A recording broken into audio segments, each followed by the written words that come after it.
नमस्कार दोस्तों, क्राइम तक में आपका स्वागत है। इस वक्त लखनऊ ड्रम केस में बड़ा अपडेट सामने आ रहा है। अब वजह पता चल गई दरअसल क्यों अक्षत ने मारा। दरअसल ये बताया जा रहा है कि पहले दोनों के बीच झगड़ा होता है और उसके पिता यानी मानवेंद्र खुद अक्षत पर हथियार तान देते हैं। थोड़ी देर वो रुकता है और उसके बाद गोलियां चला देता है और उसके बाद उनको काट देता है। लेकिन वजह क्या थी? वजह ये थी कि दरअसल शराब के ठेकों को लेकर एक नया शराब का ठेका का टेंडर आया हुआ था, वो भरना था परिवार को, और ऐसे में 50 लाख रुपए घर पर थे। ये पैसे अक्षत ले जाता है और ये बात पिता को पता लग जाती है। फिर क्या था? लड़ाई हुई जबरदस्त तरीके से और उसके बाद ये हत्याकांड हुआ। लेकिन अभी भी कई खुलासे हैं प्रवेश इस मामले में। ये तो बहुत बड़ी बात, एक नया फैक्ट निकल कर आया है। बिल्कुल, देखिए हमारे पास ये डॉक्यूमेंट्स है और क्राइम तक के पास ये एक्सक्लूसिव डॉक्यूमेंट्स है। इनके जो दो ठेके थे और उन ठेके का रिन्यू करवाना था। हर साल लाइसेंस रिन्यू करवाना होता है। एक नया ठेका भी लेना था लेकिन पहले ही रिन्यू करवाना था। तो उसकी आवेदन की तारीख 23 तारीख थी, मतलब 23 फेब को भरना था आपको फॉर्म। तो 50 लाख रुपए भरने थे दोनों ठेके के, और ये डॉक्यूमेंट्स भी हैं जिसमें लिखा है। अब क्या हुआ, अब 23 तारीख को आपको फॉर्म भरना है तो पहले से पैसों का इंतजाम तो सब चीज़ करना पड़ेगा। तो अपने घर में उन्होंने जो पैसे रखे थे वो पैसे उन्होंने गिनना शुरू किए। तो उन्होंने पाया कि पैसे तो कम है, 3 से साढ़े 3-4 लाख रुपए कम है। फिर इन्होंने अपने बेटे से पूछताछ की क्योंकि तेरे को ही रखने का, ले जाने आने का परमिशन था, पैसे कहाँ गए? फिर इसने बोला मुझे क्या पता, आप भी तो देखते हो। फिर इस बात पर बाप बेटी की हीटेड आर्गूमेंट हुई, बहुत हीटेड आर्गूमेंट हुई, क्योंकि कुछ साल पहले इनके घर में सोने के जेवरात चोरी हुए थे। तो इनको पहले शक आया था कि कामवाली ने चोरी किया, लेकिन पुलिस इन्वेस्टिगेशन में तो पता चला कामवाली नहीं है। पुलिस ने कहा कि घर का ही कोई है। फिर इन्होंने इन्वेस्टिगेशन बोला जाने दो, मत करो, क्योंकि पता चल गया था बेटे नहीं करा है। हाँ, मतलब उन्हें वही था, शक था कि बेटे नहीं किया होगा और कोई नहीं है। अब ऐसे में दोनों बहुत ज़्यादा लड़ाई हुई दोनों के बीच में। अब हीटेड आर्गुमेंट ऐसा हुआ कि तेरे जैसी औलाद को तो गोली मार देनी चाहिए, ऐसा मतलब उन्होंने बोला, वर्बली बोला, बहुत सारी चीज़ें। बेटी ने रुका दिया, दोनों, पापा को भी समझा दिया, बेटे को भी समझा दिया, दोनों चले गए। वो उस रूम में ही सो गए और बेटी वहाँ इसलिए मौजूद थी थोड़े टाइम के लिए कि वो नहीं चाहती थी पापा वापस से गुस्सा हो, ये दोनों एक दूसरे में रहेंगे तो बहुत ज़्यादा फाइट हो जाएगा। तो बेटी वहाँ रुक गई। ये अब वो चली जाती है, अब वो आता है रात को 4:30 बजे और वो गोली मार देता है। सोचिए, वो 4:30 बजे अपने पिता के कमरे में आता है और वहां पर गोली मार देता है। हाँ, पिता को। और उस समय क्या जो उसकी बहन थी उसको पता चल गया था तुरंत? हाँ, पता चल गया था। फिर वो डर के मारे वो डर जाती है पूरी, और वो पहले सोचता है, और वो ये लिखता भी आई विल मैनेज। हाँ, आई विल मैनेज लिखता है। और पहले उसने सोचा था कि सरेंडर कर दूंगा। अपने एक दोस्त से भी उसने बता दी थी चीज़ें और उसने कहा था कि मैं सरेंडर करूंगा। लेकिन बाद में सोचा कि उसकी बहन अकेली पड़ जाएगी, उसकी कोई देखभाल के लिए नहीं होगा, बस फिर एक तरह से बहन पूरी तरह से अनाथ हो जाएगी। तो इस डर से उसने सोचा कि नहीं, मैं ये क्रियाक्रम करूँगा, सब कुछ करूँगा, और हाँ, मैं इस डेड बॉडी को ठिकाने लगाऊंगा। ये प्लान उसने किया। और उसकी बहन उस समय समझ नहीं पाई, आप कह लीजिए भाई से प्यार या पिता के जाने का गम, जो भी कुछ कह लीजिए। बहन उस समय में समझ नहीं पाई कि मैं क्या करूं, मेरे पिता तो गुजर गया, अगर मैंने कुछ बोला तो मेरा भाई भी जेल चला जाएगा। मतलब वो उस दुविधा में फंस गई थी और नाबालिग थी, बच्ची थी, तो वैसे में वो क्या डिसीजन ले पाती उस समय में। देखिए, पिता ने बेटे पर पहले तानी थी राइफल, भाई ने बहन से बोला था, उसी वक्त बोला था कि आई विल हैंडल दिस। हाँ, बिल्कुल। और इस बात को लेकर जब तीखी नोकझोंक हुई, उसे भी नहीं पता था बेटी को या मतलब उनकी बहन को कि ये बाद में आएगा और गोली मार देगा। ये गुस्से में था, उसको चोर बोल दिया था पापा ने। उस बात को लेकर ये बहुत ज़्यादा खुन्नस में था कि मेरे पिता और मुझे ऐसा बोल रहे हैं, और वो आर्गुमेंट बहुत ज़्यादा था। बहुत पुलिस का कहना है कि अक्षत ने ये जो हत्या की साजिश थी वो पहले से नहीं रची थी, क्योंकि उसने कत्ल करने के अगली सुबह ऑनलाइन चाकू मंगवाया था। हाँ हाँ, ये कल हमारे यहाँ ही खबर चली थी क्योंकि वो थोड़ा सा मिसअंडरस्टैंडिंग में डेट का फ़र्क हो गया था। तो कल सब लोग बोल रहे थे कि 2 दिन पहले मंगाया था चाकू। नहीं, ब्लिंकिट से चाकू जो है, जो कत्ल के 1 दिन बाद मंगाया, मतलब कत्ल के बाद वाली तारीख। अब ये बताइए, ये बताया जा रहा है ये इसने वेब सीरीज देखकर इंस्पायर्ड था। वध देखा था। वध में आपने देखा होगा कि कैसे वो बच्ची का जो क्रिमिनल होता है, जो कातिल होता है, उसको कैसे 2 पैकेट्स बनाए थे। ये बताया जा रहा है कि इसने दोनों हाथ और दोनों पैर अलग अलग रखे थे। उस पैकेट्स को बांधा और उस पैकेट्स को ले जाके 20 किलोमीटर दूर फेंका। धड़ को अलग जगह फेंका, धड़ को यमुना में फेंक दिया। बिल्कुल नीले रंग के ड्रम में डाला था। बिल्कुल, धड़ को नहीं, सिर को, जो ऊपर का सिर था उसे नदी में फेंक दिया और धड़ को जो था वो ड्रम में डाल दिया था। फिर बाकी सब चीज़ें भी लाई और इसे पता था, इसे एक चीज़ तो समझ गई थी कि ये फंस जाएगा, क्योंकि इसने क्या बोला पता है अपनी बहन को, तुम अपना इंस्टाग्राम प्राइवेट कर लो। इसने भी दोनों ने अपना इंस्टाग्राम प्राइवेट कर लिया। उससे क्या होगा? इंस्टाग्राम जैसे ही प्राइवेट कर लिया कि बाद में मीडिया में फ़ोटोज़ शेयर, ये सब ज़्यादा जानकारी ना आए, ये सोचा कि चीज़ें पता ना चले हमारे बारे में, इसलिए अपना इंस्टाग्राम अकाउंट इसने प्राइवेट करवा दिया था अपनी बहन से। नहीं तो पहले इनका इंस्टाग्राम पब्लिक था चिराग जी। घर वालों ने पुलिस को बताया है कि 12वीं कक्षा तक अक्षत पढ़ाई में अच्छा था, उसके बाद पढ़ाई में उसने ध्यान नहीं दिया। घटना इतनी सुबह हुई कि पुलिस के लिए ये भी विवेचना का वक्त है कि वो टाइम क्यों चुना गया। 4:30 बजे 4:30 बजे बहुत शांत होता है इलाका, सब सोए होते, गहरी नींद में होते। चिराग जी आसपास कुछ भी हो जाए, यानी ये कहा जाए हमारे पूरी पड़ोस रात वो प्लानिंग करता रहा कि कैसे मारना है, कैसे मारना है। पूरे रात वो गुस्से में था, वो प्लानिंग नहीं कर रहा था, पूरी रात वो गुस्से में था। उसको मारना होता तो गोली नहीं मारता, गोली मार देगा तो इजीली फंस जाएगा। तो उसने प्लानिंग नहीं, पूरी रात वो गुस्से में रहा। मतलब जो 2-3 घंटे जो थे, वो 2-3 घंटे बहुत ज़्यादा गुस्से में था। उसे इतना ज़्यादा बुरा लग गया कि मेरे पिता मेरे पर बंदूक तान दिए, मेरे पिता मुझे चोर बोल रहे हैं। अब वो बात, वो खुन्नस लेके बैठा था और उस खुन्नस में उसने मारा अपने पिता को। ये भी बात सामने आ रही है कि हत्या के बाद अक्षत ने इंटरनेट पर सर्च किया कि शव को लंबे समय तक सुरक्षित कैसे रखा जा सकता है। उसने ऑनलाइन प्लेटफॉर्म से चाकू का सेट मंगाया, आरी भी मंगवाई, पेट भी चाकू से फाड़ा गया ताकि शव जल्दी सड़े नहीं। अच्छा, कि कैसे क्या कर सकते हैं। और देखिए 2 चीज़ें थी चिराग जी, इसकी उम्र देखिए क्या थी, 21 साल थी। अब आप जितने भी जेनजी के केस देख रहे हो ना, बहुत जल्दी गुस्से में, बहुत जल्दी हाइपर हो जा रहे हैं, डिसीजन मेकिंग की पावर नहीं है। और इसी की वजह से मोस्टली जो क्रूअल केस है जितने भी, आप पबजी वाला केस देख लीजिए, बच्चे ने अपनी मम्मी को कैसे गोली मार, टोटल कितने टुकड़े किए? 6 टुकड़े किए। 6 टुकड़े किए, हाथ पैर काटे, पेड़ काटा, धड़ काटा, सर काटा, बस। हाँ, तो ये क्योंकि उससे रीढ़ की हड्डी कट नहीं रही थी, इस वजह से उसे समय लगा। फिर उसने आरी खरीदी। अब पुलिस ने क्या क्या मिला है? राइफल मिल गई है, 3 खोखे मिले हैं कारतूस, 1 जिंदा, 1 कारतूस की पेटी, सूती कपड़ा, सादा खून के धब्बे लगे, 1 मिला है, 1 मिली है आरी, नीला ड्रम मिला है, 2 चाकू मिले, 1 रजाई खून से लथपथ, 1 कालीन मिला है, 2 चादर मिली, 1 पोटली कपड़े और बुलेट का टुकड़ा बना। मुझे लगता है राधिका केस आपको याद है, गुरुग्राम वाला, बाप ने बेटी को गोली मार दी थी। लाइसेंसी बंदूक ना होनी नहीं चाहिए, लोगों का टेम्परमेंट चेक करना चाहिए, लोगों की काउंसलिंग होनी चाहिए कि आदमी कैसा है क्या है, क्योंकि लाइसेंसी बंदूक बहुत घातक है चिराग जी। वो दुश्मनों से या आपकी सेफ्टी से नहीं, मोस्टली केसेस तो घर के विवाद में चल जा रही हैं गोलियां। लोग तो ले रहे सेल्फ डिफेंस के लिए और अपने पास अपनी सुरक्षा के लिए ले रहे हैं, लेकिन मोस्टली केसेस आप देखिए, अगर इस घर में लाइसेंसी की राइफल नहीं होती तो शायद उस रात को ये पूरी वारदात। 2 दिन के बाद पूछताछ हुई थी और अब आरोपी जेल पहुंच गए। सूत्रों के हवाले से खबर है कि हत्या के बाद अक्षत ने इंटरनेट पर सर्च किया और आप सोचिए तमाम चीजें मंगाई, लेकिन सवाल अभी भी कई है।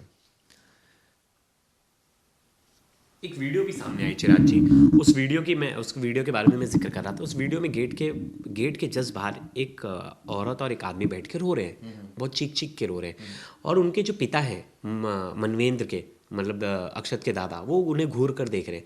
वो कभी मीडिया के सामने नहीं आए, वो बात नहीं की, वो रिलेटिव थे, पड़ोसी थे, उन्हें क्यों इतना दुख हो रहा था कभी पता ही नहीं चला। और ये वीडियो हमारे पास भी थी, मैं भी वो वीडियो देखा तो मैं थोड़ा चौंक गया कि ये है कौन और क्यों नहीं बताया। तो ये क्या बात जो कल हमने वीडियो बनाई थी और ये बात हमने बोली थी कि मानवेंद्र का कई महिलाओं से चक्कर था, ये एक बात ये उनके पड़ोसी, ये उनके पड़ोसी बोल रहे थे, जो कि मुझे नहीं लग रहा अब इसमें कोई तथ्य है। और उनके घर वालों ने भी डिनाइड कर दिया। तो उनके पड़ोसी ने तो यहाँ तक कह दिया था कि भाई उनकी जान गई थी, उनकी जो पत्नी की जान गई थी, सुसाइड से गई थी। लेकिन वो बात उन्होंने सिरे से खारिज कर दिया। उनके जो दादा है वो बोल रहे कि नहीं, वो उसका मेंटल हेल्थ ठीक नहीं था, ब्रेन ट्यूमर था, तमाम तरह की चीज़ें बता रहे कि उनको बीमारी थी, उस वजह से उनकी जान चली गई, उनकी पत्नी की 9 साल पहले जो जान गई थी। तो ये थ्योरी कितनी सही है कितनी गलत है, मुझे लगता है ये पुलिस की विवेचना है और पुलिस अब इसमें जांच करेगी और वही बताएगी कि क्या सच बात। पुलिस का क्या कहना है, ये एक पुलिस की फ्रेश बाइट आई थी, हमारे संवाददाता ने बात की थी, सुनिए।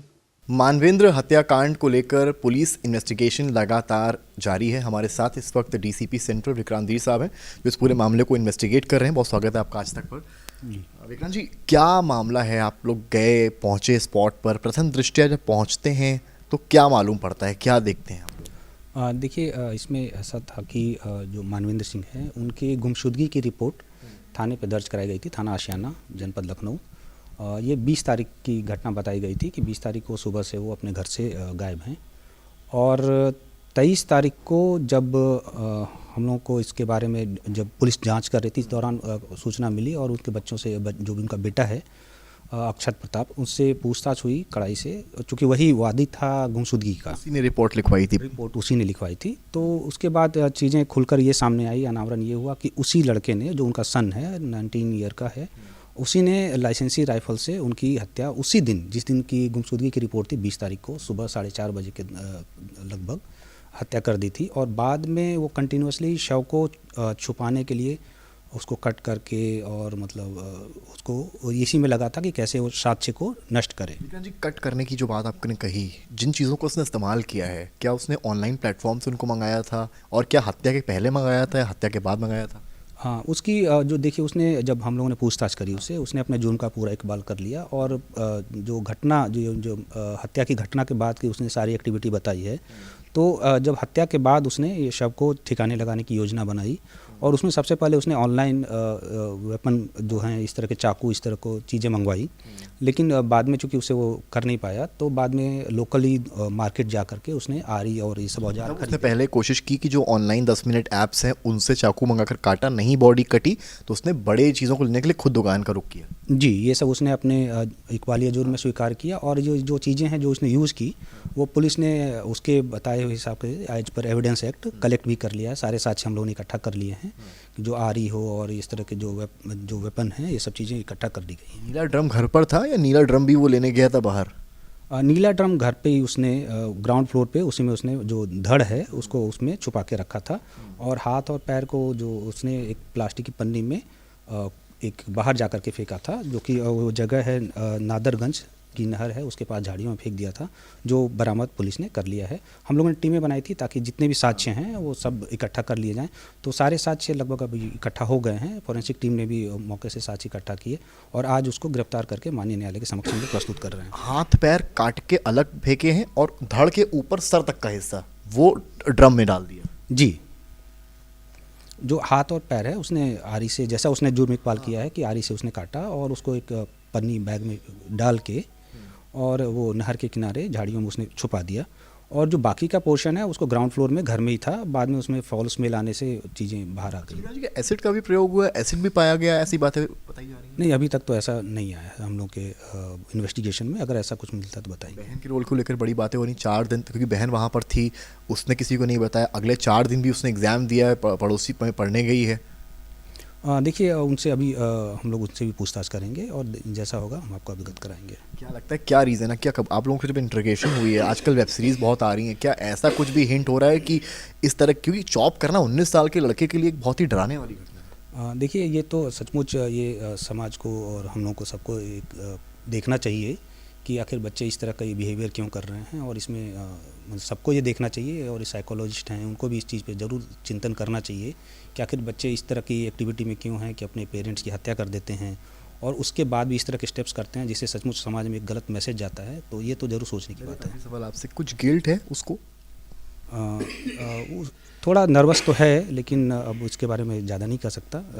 ये तो साइकोलॉजिस्ट जो उस तरह के जो डॉक्टर्स हैं उनके लिए ये लड़की से पूछताछ होगी, वो जरूर सबसे पूछताछ होगी और अभी विवेचना चल रही है और जैसा होगा हम आपको अपडेट करेंगे। शुक्रिया बात करने के लिए। विक्रांत वीर हैं और लगातार पुलिस जो है वो एक्शन मोड में दिख रही है। विद इन 2 डेज पुलिस ने जो बरामदगी की है, चाहे वो पता लगाना हो दुकान कहाँ से क्या परचेज किया गया या फिर जो बॉडी के पार्ट्स है उनको रिकवर करना हो, और विक्रांत वीर जो डीसीपी सेंट्रल लखनऊ के, ये इस पूरी तरीके से कमान संभाले नजर आ रहे हैं।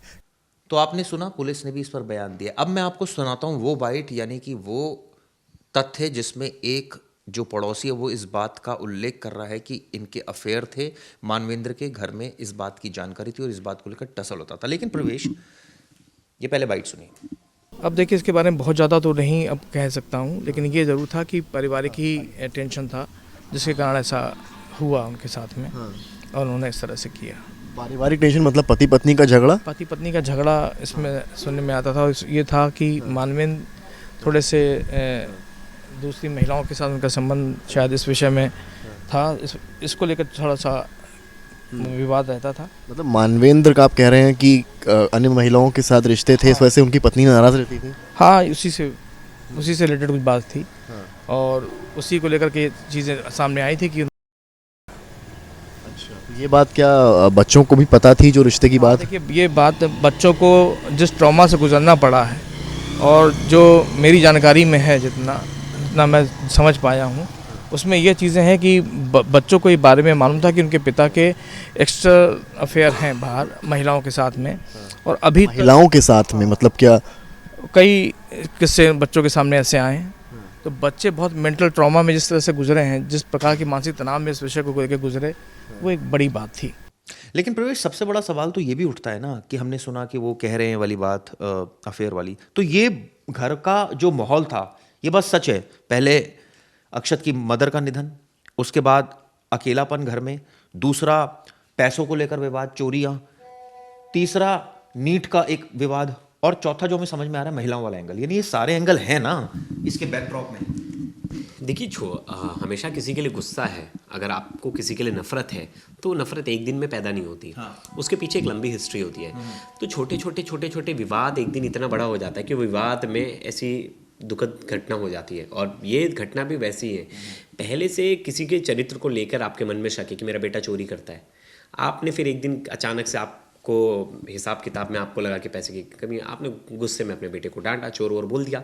अब उसने वो चीज़ को दिल पर ले लिया, उसने पुराने सब चीज़, आपको पता है आपने किसी के लिए लाख अच्छा किया हो, आपने उस 10 साल में उससे सिर्फ 10 चीज़ गलत कर दी है, लेकिन बाकी पूरे साल आप उसके साथ अच्छे हो, तो वो 10 दिन ही 10 चीज़ ही काउंट करेगा गुस्से में कि आपने उससे 10 चीज़ क्या गलत की। बिल्कुल, ये ह्यूमन नेचर भी है। इसमें एक चीज़ और भी मैं ऐड ऑन करना चाहूँगा। सारी चीज़ें मैं मान सकता हूँ, बहुत अपमानित करते थे पिता, बहुत जलील करते थे, पैसा चोरी आप करते थे, वो भी इल्ज़ाम लगाते थे। एक मिनट, लेकिन एक बात मुझे अभी तक समझ नहीं आ रही प्रवेश, वो ये कि आपने अपने पिता को मार दिया, गोली मार दी, काटने की जरूरत क्या थी? नहीं तो यूजुअली उसको ये पता था कि वो आज नहीं तो कल पकड़ा जाएगा, ये बात तो उसके दिमाग में रही थी, लेकिन वो सोच रहा था कि अगर मैं जेल चला जाऊंगा मेरी बहन अकेली हो जाएगी, तो उसको अपनी बहन के लिए, मतलब उसको कॉन्फिडेंस था कि मैं पकड़ा नहीं जाऊंगा। हर क्रिमिनल को यही लगता है, वो बचने की, जिस समय ये घटना हो जाती है ना चिराग जी, उसके बाद जो आधा दिमाग जो आपका काम करना जो बंद करता है, फिर आपको लगता है आप जल्दबाजी में जो कर रहे हो वो सही है, क्योंकि उस टाइम पे आप किसी की गाइडेंस ही नहीं ले सकते ना। आप सोचते हो मैं किसी को बताऊंगा तो पकड़ा जाऊंगा, फिर उस समय में आपका दिमाग जो डिसीजन लेता है। तो हो सकता है दोस्त से जो इसने बात की हो, उस दोस्त ने ही बताया भाई तूने गलत किया, पुलिस के सामने जा, बोला था उसने मैं सरेंडर कर दूंगा। तो फिर क्यों?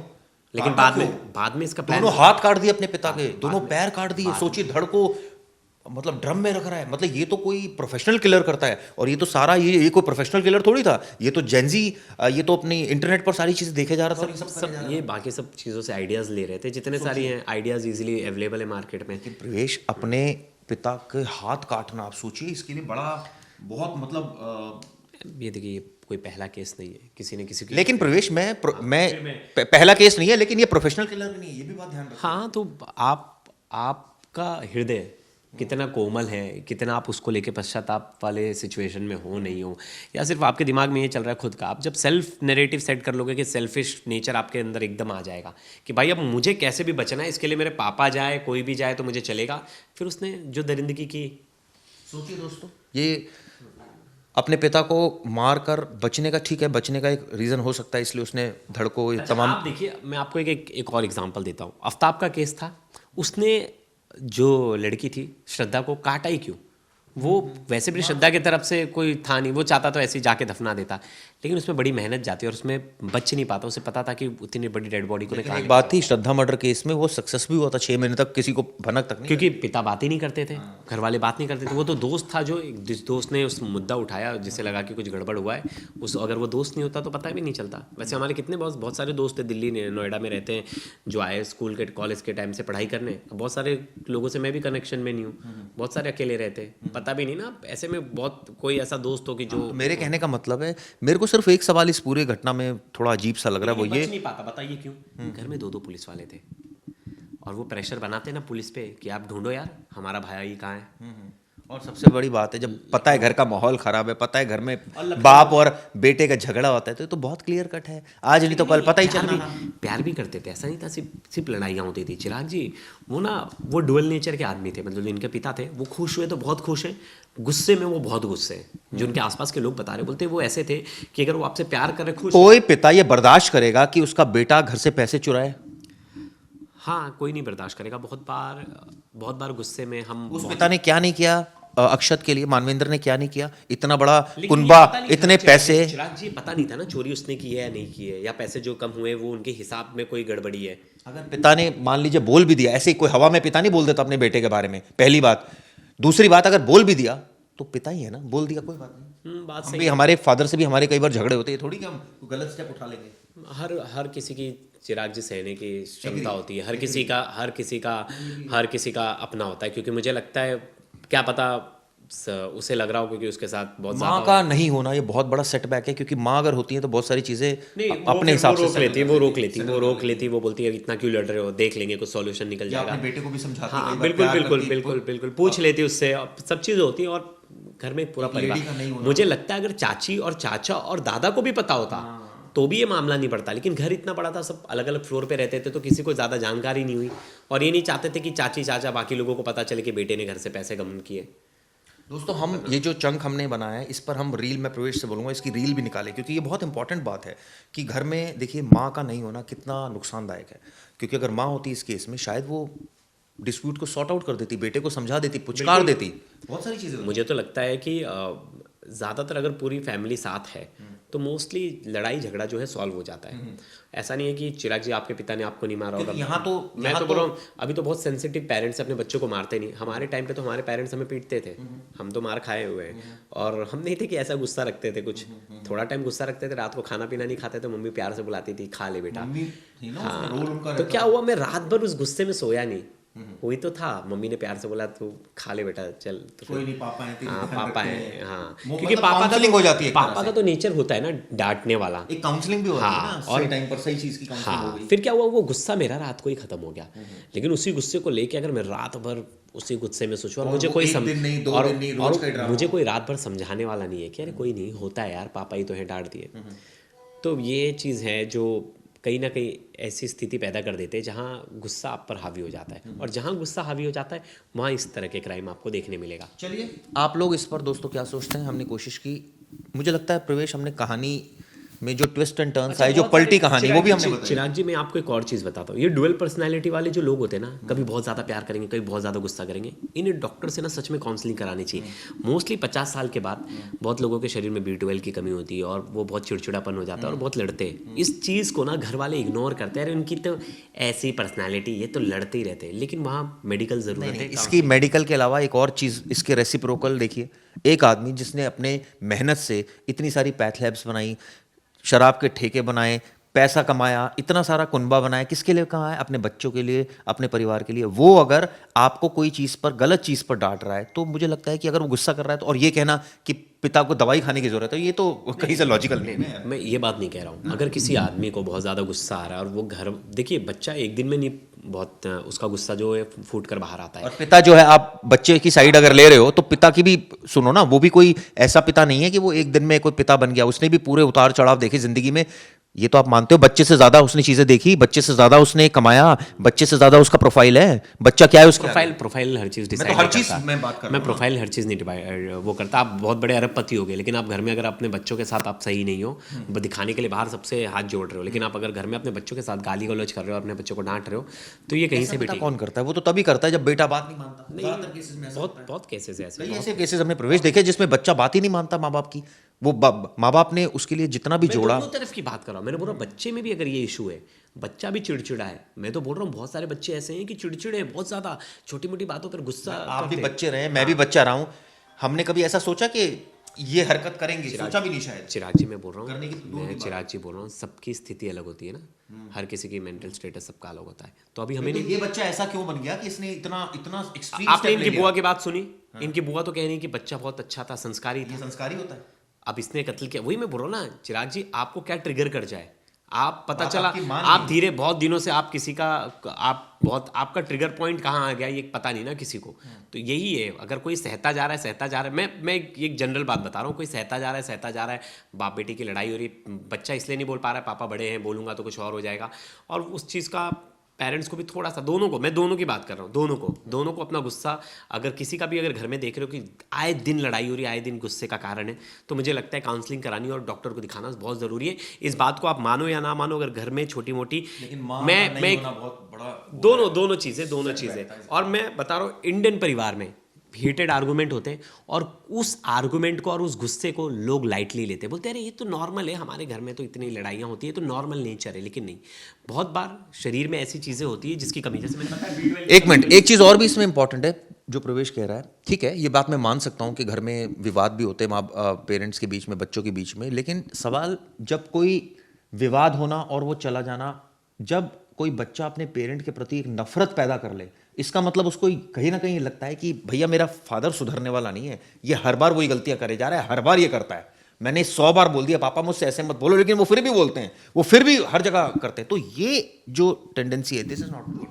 और मेरे एक फ्रेंड थे, मेरे एक दोस्त है, बचपन का दोस्त था, उसके पापा ने उसको बेल्ट से मारा था। सोचिए, बेल्ट से मारा था, उसके शरीर पे निशान आ गए थे। क्या उसने कुछ किया?